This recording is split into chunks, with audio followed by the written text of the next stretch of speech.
আসসালামু আলাইকুম। আমি এখন দাঁড়িয়ে আছি একটি সোলার পাম্পের কাছে। বর্তমানে কিন্তু বিদ্যুতের অনেক সমস্যা, এই কারণে মাঠ পর্যায়ে কিন্তু অনেক জায়গায় কারেন্টের ব্যবস্থা নাই। কিন্তু আপনারা চাইলেই এই ধরনের সোলার প্যানেল দিয়ে আপনার আবাদ বা সেচের ব্যবস্থা করতে পারেন।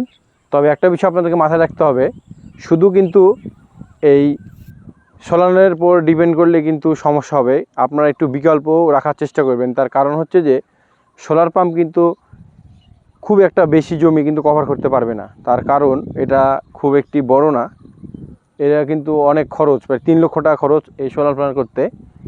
তো আপনারা চাইলেও এই ধরনের করতে পারেন, তবে পারতপক্ষে চেষ্টা করবেন বিকল্প কোনো যদি পদ্ধতি থাকে সেক্ষেত্রে কিন্তু আপনারা আপনাদের ফসল বাঁচাতে পারবেন। তবে খুব বেশি না, অল্প যদি মনে করেন যে ফসল করব, সেক্ষেত্রে আপনারা এই ধরনের সোলার প্যানেল দিয়ে কিন্তু করতে পারেন।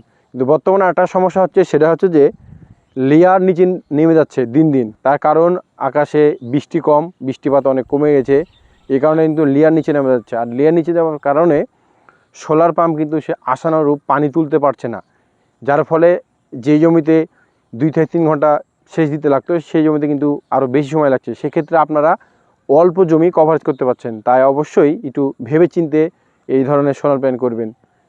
তো আশা করছি সবাই ভালো আছেন, সুস্থ আছেন। দেখা হচ্ছে পরবর্তী কোনো ভিডিওতে। আসসালামু আলাইকুম।